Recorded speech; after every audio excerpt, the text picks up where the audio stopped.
Hello, everyone. This is Spencer Snolling from Hydromantis, and I'm glad that you could join us today for June's webinar, where today I'm going to be talking about doing sensitivity analysis, and specifically focusing on probabilistic design analysis using the Monte Carlo sensitivity analysis tool in GPSX.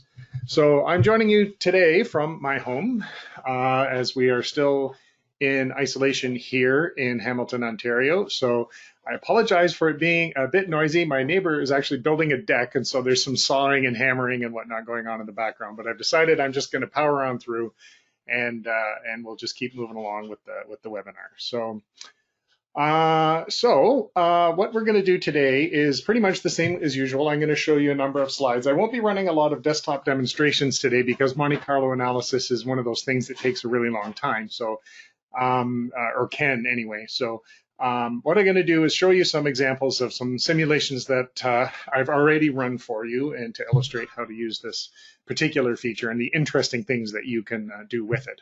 So as per usual, in the GoToWebinar dashboard, there is a panel there called Questions.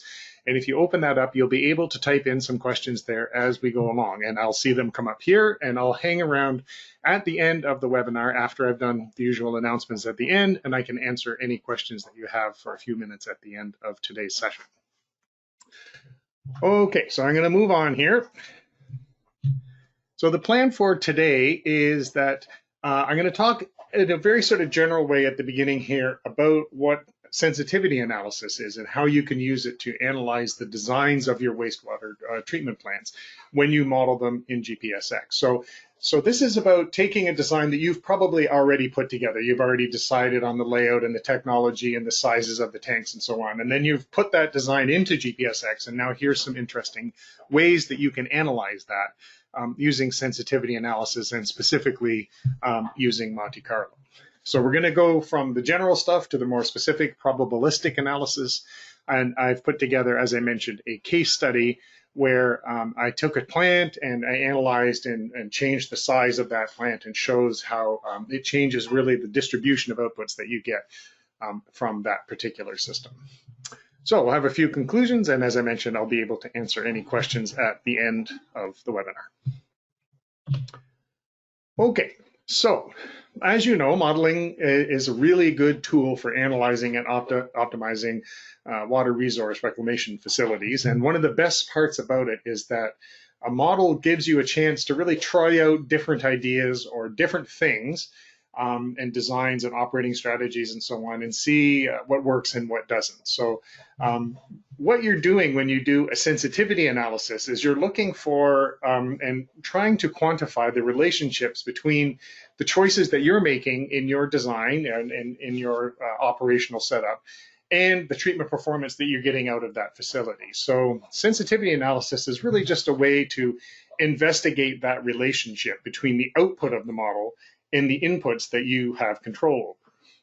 So it's a very efficient way to sort of evaluate a couple of things. One of them is evaluate the importance of various criteria that you have put into your design. So you can ask yourself questions like, what is the effect on the SRT and on the effluent quality, like the effluent ammonia concentration, if I made the aeration tank 15% smaller?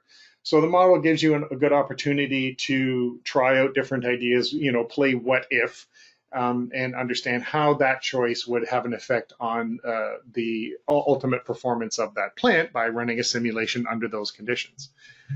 It's also a really good tool for evaluating design choices under uncertain inputs. And by inputs here, I mean the things that you're providing as an input into your model. So that could be the loading to the plant, or the environmental conditions, or some of the settings that you're choosing as part of your design and as part of your analysis. So a good example of that is standard oxygen transfer efficiency. That's a number that is really important in your aeration design, but it is not a number that's particularly going to be well known ahead of time. There are sort of standard conservative engineering estimates that you can make about what that number might be, but it would be really interesting, and this is an opportunity to investigate how does that change the performance of my proposed plant if that number is a little higher or a little lower than the guess that I'm putting into the model. So that's a good example of how you can use sensitivity analysis to understand what's going to happen with your system down the road. Okay, so there are a couple of different kinds of sensitivity analysis that you're going to do. So now I'm studying the impact of those input parameters on the output in the model. So as I mentioned, this is looking at how much does the output from the model change when I change that model input. And when you do that for multiple parameters and then start to see how the model is sensitive to each one of those things independently from each other, it becomes a nice way to sort of understand what the limitations are of the particular system that you have. It's really interesting to compare the sensitivity of the model to different parameters and also over different ranges. You may find that one particular parameter is very sensitive at one particular value. If you increase it, maybe up in a different range, that the model's now no longer sensitive to that particular parameter that you're providing. And so by understanding why your system is sensitive to more sensitive to some parameters than to others, it kind of helps you understand and investigate and really get a handle on those interrelationships between the different mechanistic parts of your activated sludge system. So we have a couple of different sensitivity analysis tools that are already built into GPSX, but I'm going to focus on two of them today. One of them is the simple step analysis. Basically, you're plotting the output variable of your choice versus one independent input variable that you are going to change over a range. And we can take a look at that in detail. And also, we're going to talk about the probabilistic part, which is the Monte Carlo analysis. So you're basically providing a distribution for each of your inputs, and we're going to run a large number of simulations, and you can get an output distribution for any of the parameters that the model is predicting for you. Okay, so we're going to start with what we call step sensitivity analysis. It's very basic and straightforward. You pick the variables that you want to plot. You choose one independent variable. So this is the thing that you want to study the sensitivity of your system to. So it might be wastage rate or airflow or anoxic tank fraction or any of those types of things that you have to make some decision about in your system. And you hold all the other inputs to your model constant. And then you choose a range over which that I want to study this particular parameter, a minimum and a maximum and a step size as we go from the minimum to the maximum. And then we run a large number of those simulations. You're running what you start at the minimum, run a simulation for that, then you step up to the next value using that step.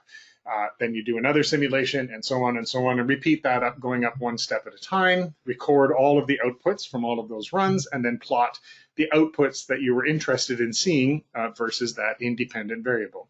And this can be done, typically it's a steady state thing, but you can also do it for dynamics as well if you like. And you can produce very easily in GPSX a graph that looks like this, where the things that I was interested in plotting and understanding and learning about are on the y-axis, and on the x-axis, where you would normally expect to see time in a GPSX graph, this is actually the independent variable that you are using here. And you can see, for example, this is airflow into the aeration tank.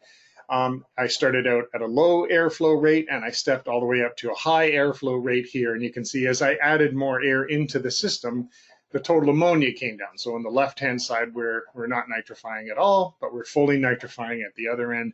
And you can take a look at the total nitrogen here too. When I was not nitrifying, I had a certain amount of nitrogen coming out of this system. And then there's this sort of area in the middle where we're applying some air, but not enough that we're probably having at least some anoxic zones in our system. So we're doing a bit of denitrification. And then as we get to the other side, we can see here that there's some effluent, probably all completely nitrate at this point because we're fully aerated, we're fully nitrifying. So it's interesting to sort of see that pocket in the middle there where that sort of optimal simultaneous nitrification and denitrification is happening at that mid-range of the airflow. So this is a typical thing that you can set up in GPSX. I won't go through that today because that's not the focus of this webinar.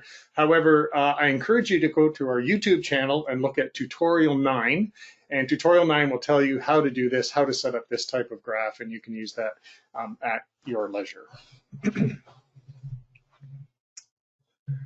Okay, so what are the pros and cons of doing this type of analysis? The pros are basically, it really helps you understand the relationships between the performance and your design choices.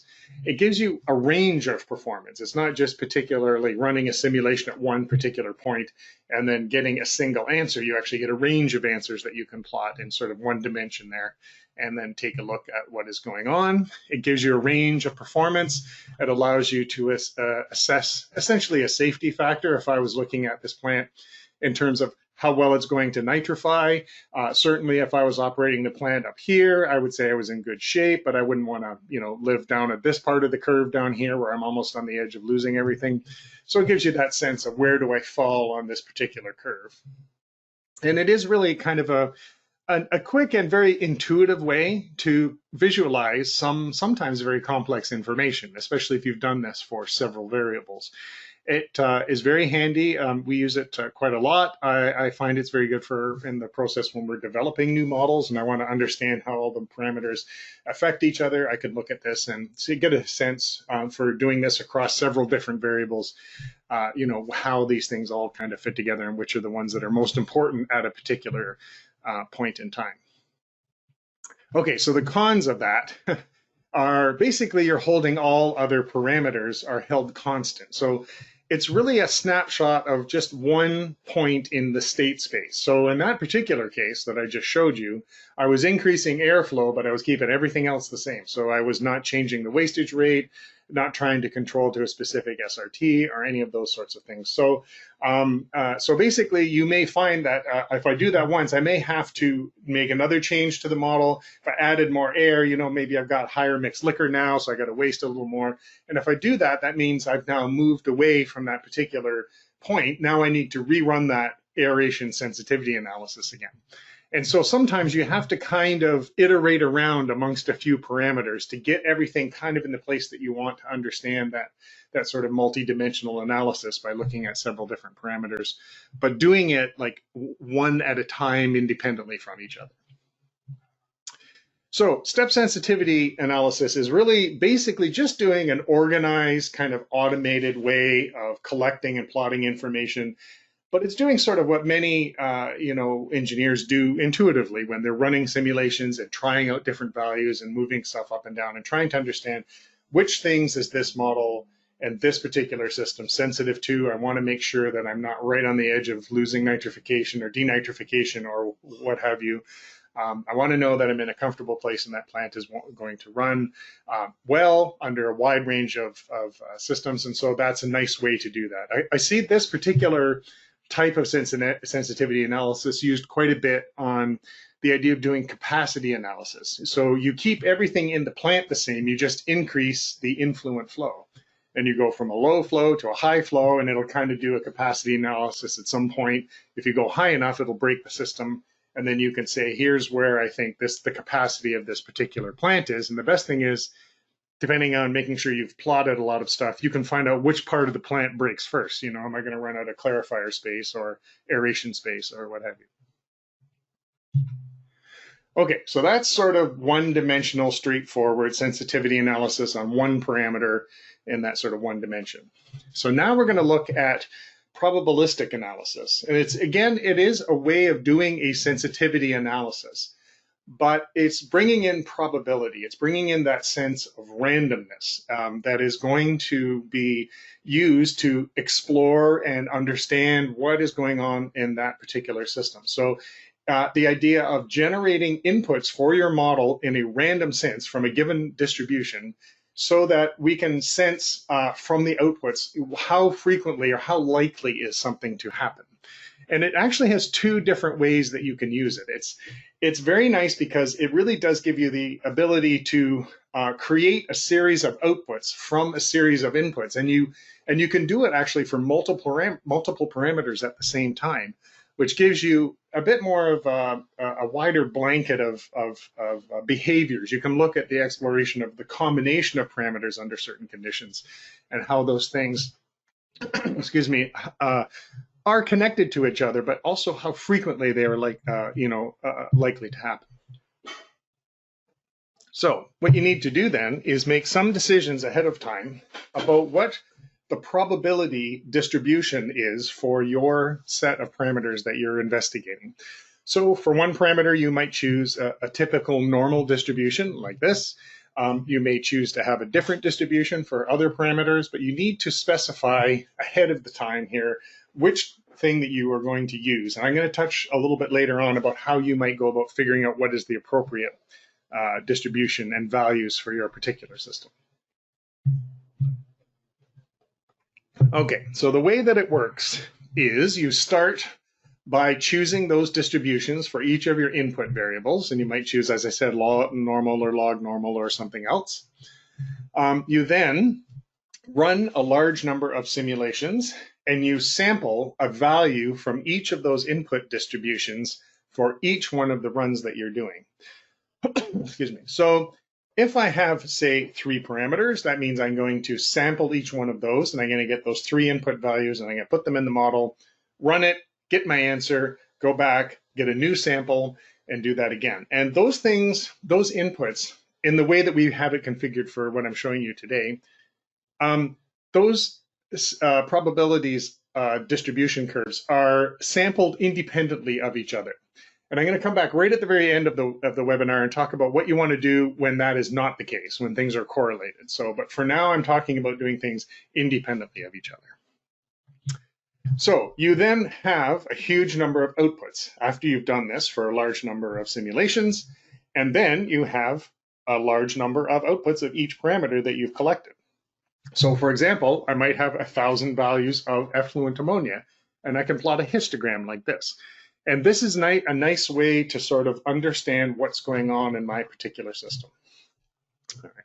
So what I'll do is I'm going to show you some examples of things that we've done in GPSX using our built-in Monte Carlo analysis.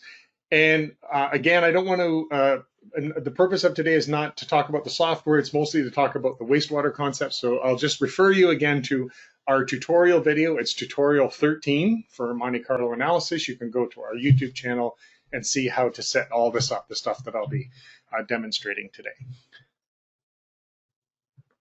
All right, so I have this nice little graphical explanation about what's happening when we run a Monte Carlo analysis in GPSX. So first of all, you have to define which variables that you are going to vary as part of this analysis. And as I mentioned, the great thing about, or one of the great things about Monte Carlo analysis is the ability to do it for several variables at the same time, and including to see how they interact with each other.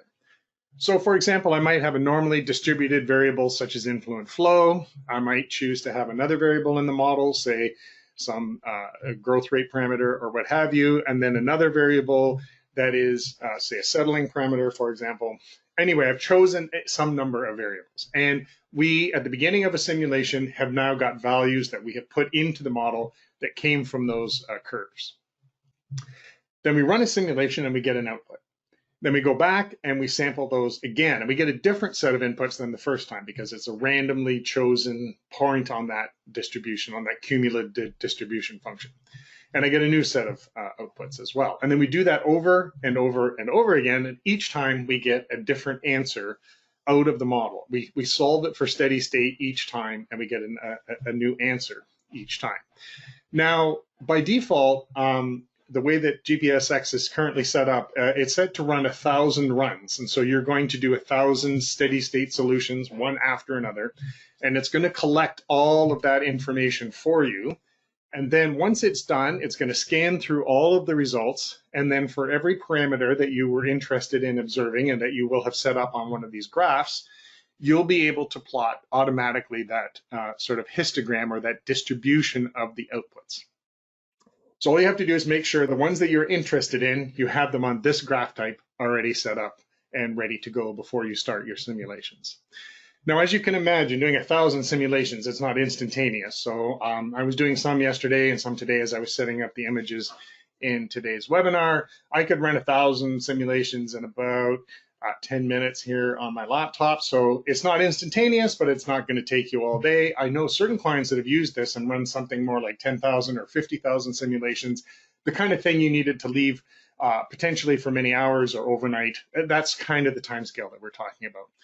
But certainly it is really efficient in the way that it's doing and investigating everything that it is to do. So It is kind of a brute force method in that you're hitting all of these wide range of behaviors in your model just by running a very, very large number of simulations to kind of explore and hit all the tails of those distributions and get all that information out. Okay, so what are the pros of Monte Carlo analysis? One is that it allows for multiple inputs to be studied at once and see how they affect your model and how different values interact with each other. It provides not only the relationship between the outputs that you're collecting and the inputs that you're moving around, but also a probability of a particular set of events happening. And I didn't actually quite touch on that previous graph. I did meant to point out how to interpret the information that is on this graph. So what this is showing now is actually the effluent ammonia, and it is showing it's collected the 1,000 runs that we did, and it is now stacked them up in these boxes. So this is effluent ammonia on the x-axis here. And this is the probability of occurring in any one particular time. And so what this is showing is that a large percentage of the simulations that we did, a vast majority of them here, were falling into this sort of 2.5 all the way down to 0.8 level in this particular simulation. In the effluent ammonia. So we can say that to a large degree, it is most probable that our effluent ammonia will be down here around, 0.8, 1, 1.5, something in that neighborhood. This is where the majority of the results lie. However, a not insignificant number of simulations actually ended up over here on this tail. So what you can do is see that, well, there was quite a few simulations where it was not fully nitrifying. It was up here at 4, 5, 6, 7, 8.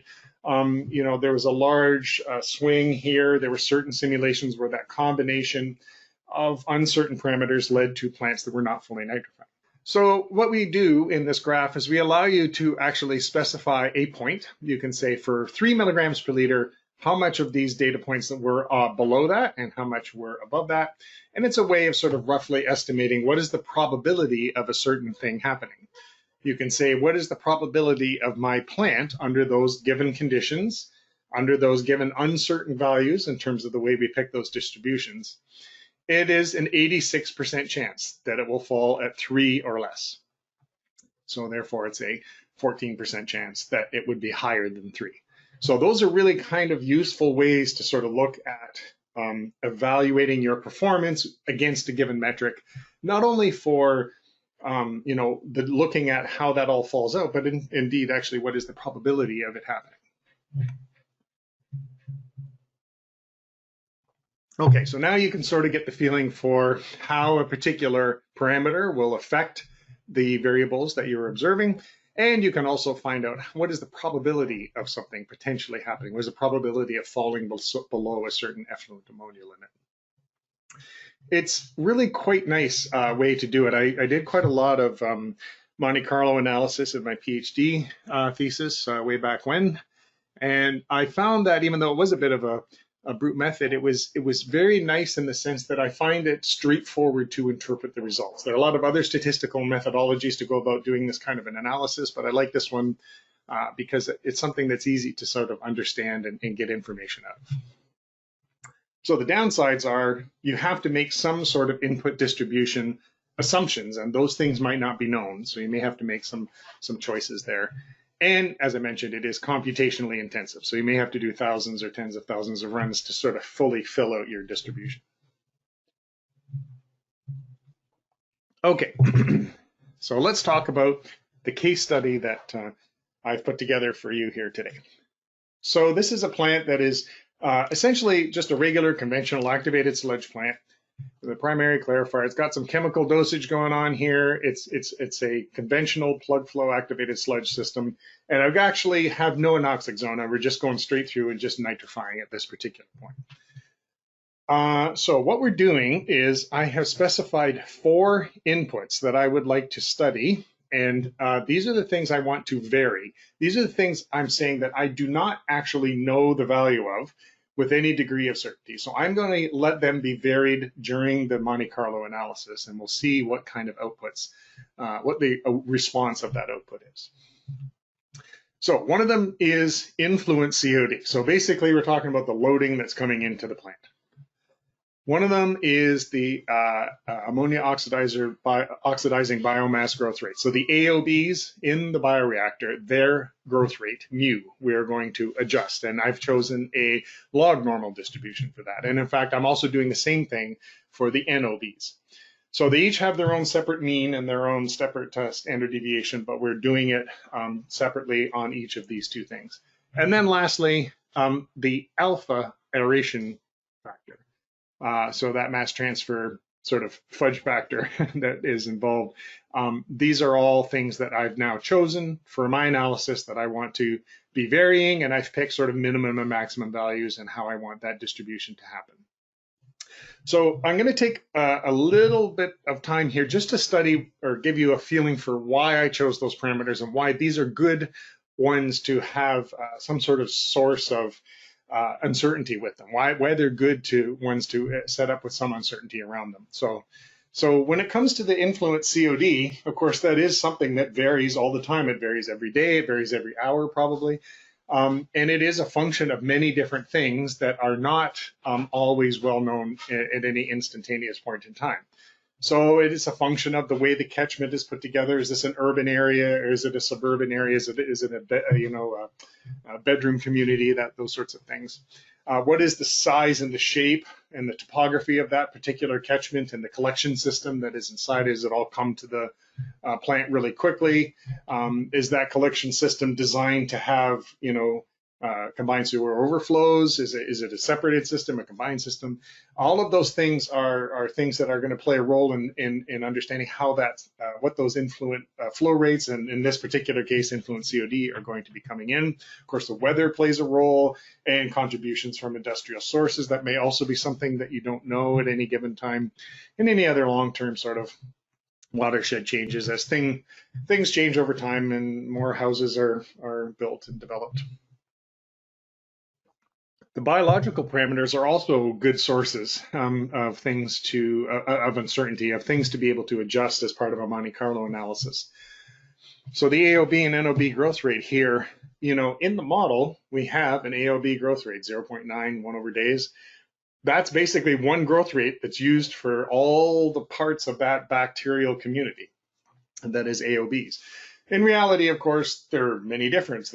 We've grouped together a bunch of different, units of biomass and called them AOBs, even though there are probably some that are slightly different. And of course, all of the bacteria that are growing together, they're individual units, but we're saying they all behave at the same way. So it doesn't really reflect any diversity amongst the AOBs or the NOBs. So we basically are using just one growth rate to represent that entire collection of biomass, and in reality, it's probably a distribution of them. Mixing effects, maybe the biomass is not fully coming into contact with the oxygen and so on. So there's some uncertainty around that. There's sensitivity, particularly of AOBs and NOBs, to things in the influent, pH, toxic components, and so on. And then, of course, if you are in a situation where there is some sort of something in the influent that has an effect, sometimes they can become acclimatized to that over time, and you don't know whether that's the case or not. And then, of course, the presence of any other things that are growing in your particular system, filamentous biomass and algae and so on. You may have a feeling for whether they're there or not, but you may not know what their impact is on how it's affecting the other bacterial communities there.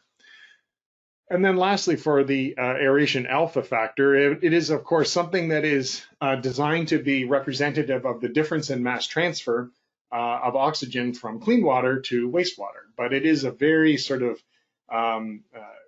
empirical relationship. And so it is also a function of mixing effects and the loading and composition of what the wastewater is. It's well known that it is also, the mass transfer is also a function of surfactants. If they're present in your system, you may find that it has a diminished oxygen transfer. And inside your bioreactor, if you have very high mixed liquor, you may find that the bubbles are forming differently than they would be if it was a lower mixed liquor level. And so there are many papers and studies that have been done trying to understand the relationship between alpha and other operational parameters that are part of the model. So all of those things give you a sense that this alpha factor does have some uncertainty about it. There's actually a really great paper there by some people at UCLA, Irvine, Diego Rosso and company. They have shown that that alpha changes dynamically with the loading and during the time of day and so on. And you can see here in this relationship, looking at the relationship between alpha and COD, there's a sort of a relationship showing here. As you get higher concentrations, you get oxygen transfer can come down. But even look at these data points that are there. Like it really is, there's a lot of variability and uncertainty associated with that particular parameter. So there are a few other places you might find uncertainty is worth considering. Flow splitting, of course, is a hydraulic thing that is a variable. You know, a lot of times it's designed to be a nice 50-50 split, but is it in reality? It's often not that. Flow measurements, just instrumentation errors, settling in the in the clarifiers is often something that is you know, not easily measurable, and also diffusion coefficients in a biofilm. You know, the surface of the biofilm is not a flat planar surface like some assumptions that we have to make when we put our model together. So you might find those are things that you would like to study with respect to the uncertainty associated with it and see how that affects the results in your model. Okay, so there's a whole lot of parameters that have uncertainty associated with them, but how do I know which distribution of the ones that are available in GPSX to pick? Some of the time you will have influent data that you can, data that you can calculate from. So I'm jumping ahead to my example of influent here. I might not know the influent flow all the time, but I could probably take a year's worth of influent flow numbers and calculate some sort of distribution that will help me to get a range there. There are some things some places where you can find information in the literature. Some of those biomass growth rates are things that people generally have a bit of a range of a feeling for. A lot of biological components, their growth rates and things like that are sort of log normally distributed, I've seen in certain places, so you may find that helpful. And what I always tell people, if you don't know, use the uniform distribution, where it's uniform in the sense that it's equally likely to be anywhere within that range that you have, and then treat it like it's a sensitivity analysis study. Basically, I don't know, so I'm not going to make anything more probable than anything else, but I want to see what is the effect of that particular parameter on what's going on. Okay, back to our case study. So we now have all of these values and we have these distributions set up here. And in fact, I can actually show you what that looks like. Here it is in GPSX. We can see that we have these parameters, the ones that I've identified are set up in GPSX. This is the not a slider now, but of course the Monte Carlo analysis controllers that are available for the input here. And so if I look at the setup that I have, we can see I have a minimum and a maximum like you would have for a regular step analysis, but I've chosen the Monte Carlo option. So when I do that, I now get a button here that allows me to specify the mean and standard deviation and the distribution type from the ones that we have available. So that's how that is all set up. And then I would come up here and then I would select Monte Carlo and then I would run analyze mode. So now that's turned on and I can run simulations. And what will happen is, we can see down here, it's solving one steady state solution after another. So here it's doing 5 and 6 and 7 and so on. And now this bar is starting to crawl across over here. And once it gets to the other end, which in this case I've got 500 simulations set up, it'll plot on the graphs that I've set up over here. These histograms will fill out with the information. Now I'm not going to sit back and do that because that'll take, as I said, probably 5 to 10 minutes. So instead, I've actually just prepared that on the slide. So let's go ahead with that. First of all, when I ran this under the base case, before we did the sensitivity analysis, this is what the effluent quality looked like. So for our particular example here, the things that I wanted to point out are the TSS and the ammonia. So the ammonia, under a steady state solution to this model with the mean values of each of those parameters, gives me an answer of 0.76 milligrams per liter for ammonia, and I have an effluent TSS of 13. Okay, so keep your mind on that. So then I ran 500 simulations with those distributions as I specified them, and I came up with now an output distribution.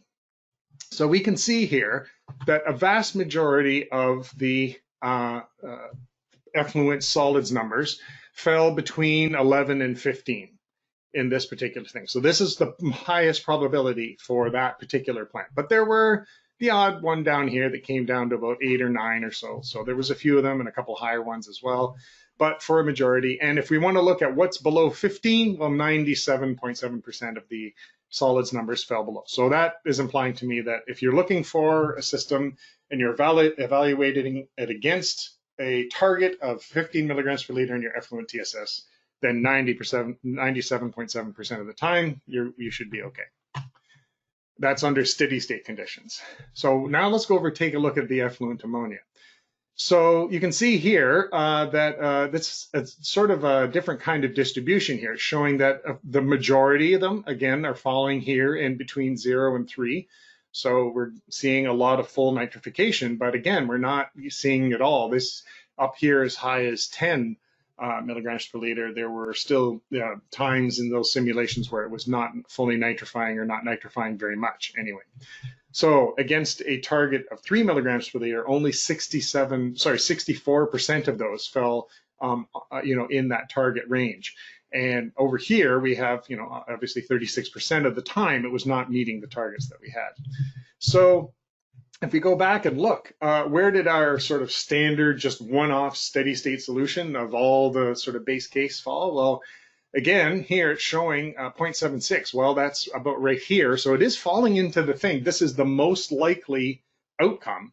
But given the distribution of those inputs, which, were sort of selected to kind of give us a representative feel what the uncertainty of those parameters were, is showing that, in a pretty significant time, it was not actually doing the job that we think it might be if we were to just look at a single one snapshot of where that was at the time.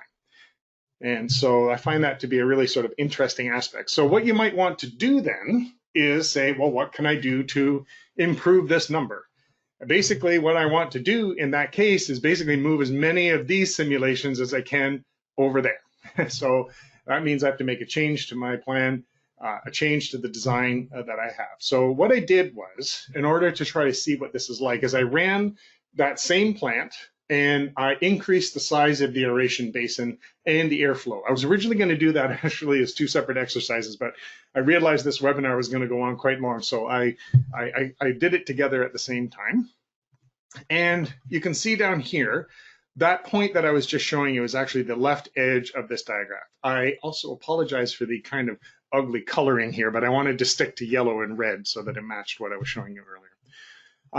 So here, there's our 60-something percent, 63%, and here's our 90% or so for the solids. And we can see that if I increase the size of the tank by 5%, 10%, 15, and 20%, and so on, that starts to improve my percentage that fell underneath the target. So for ammonia, how much of that was under 3%? Sorry, 3 milligrams per liter.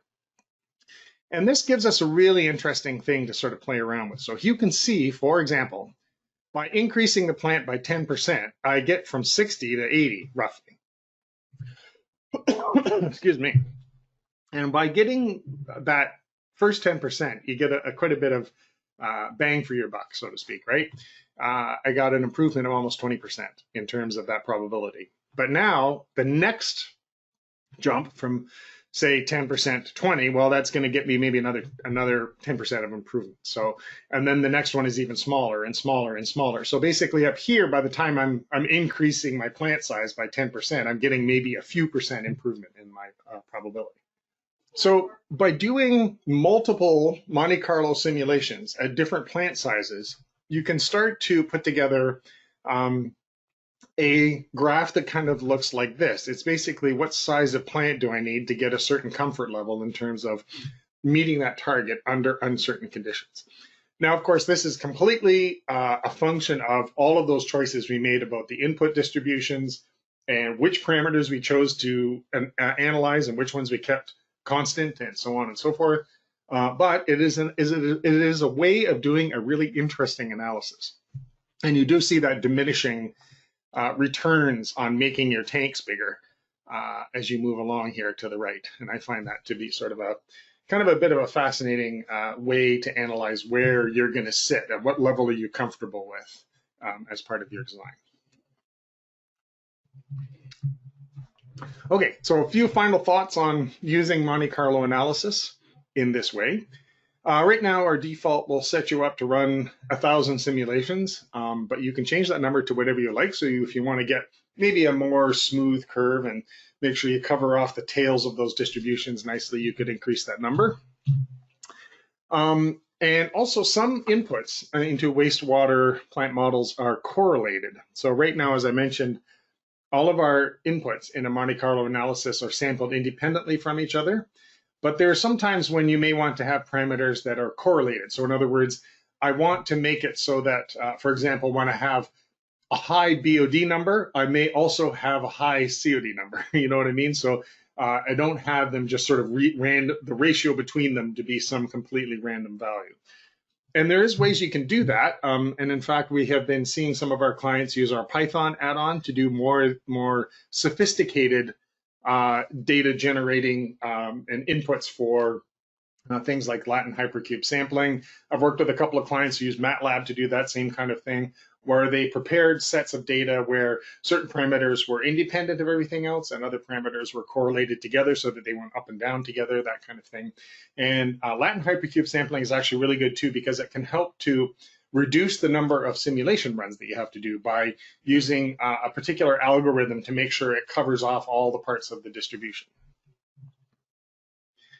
And while everything I've talked about today has been at steady state, you can, of course, do this for dynamic simulations as well. But in that case, you're really going to be capturing a lot of information. So normally in steady state, you're basically just capturing one set of output for every simulation run. In a dynamic run, if you're trying to capture the value of the model at every communication interval throughout the day for many days of runs, and then do that many thousands of times, that's a huge amount of model output. So just be aware that you probably need a computer that has maybe a little bit above average amount of memory available, and or maybe use our Python add-on to sort of handle spitting out and saving the data from each one of the runs into a format that you're more comfortable with, or whatever it is you want to do with it after you get it out of GPSX. And we do have the ability to optimize some memory settings as well for GPSX. So if you run into a problem, just give us a shout. I'd also like to just mention a paper that's relevant to some of the work that we did here by Matt Gray that was presented at WEFTEC in 2012 around aeration design. It was using Monte Carlo, and we did it in GPSX together. And that was a sort of a nice, really interesting application for doing that. So if you have a chance to dig up that paper, you might find that interesting as well. Okay, so a few final thoughts. Probabilistic design is actually a really nice and interesting, and I think somewhat intuitive way to get more insight into how all the different parts of your design fit together, what parts are relying on other parts, and how it's going to affect when you have some unknown inputs and you want to run it and see what's going to happen under various values. It really gives you an opportunity to calculate a probability of something happening, a probability of things falling above or below a certain threshold. And it does allow you to sort of analyze that trade-off between the size and ultimately the cost of that plant and its reliability, how much of the time it's going to step outside the bounds you designed for. So this is what the distributions looked like at the end when I was at the very biggest plant. So here you can see the effluent ammonia. Pretty much everything is down here into fully nitrifying, and pretty much all of the solids are on that side too. So that's all good.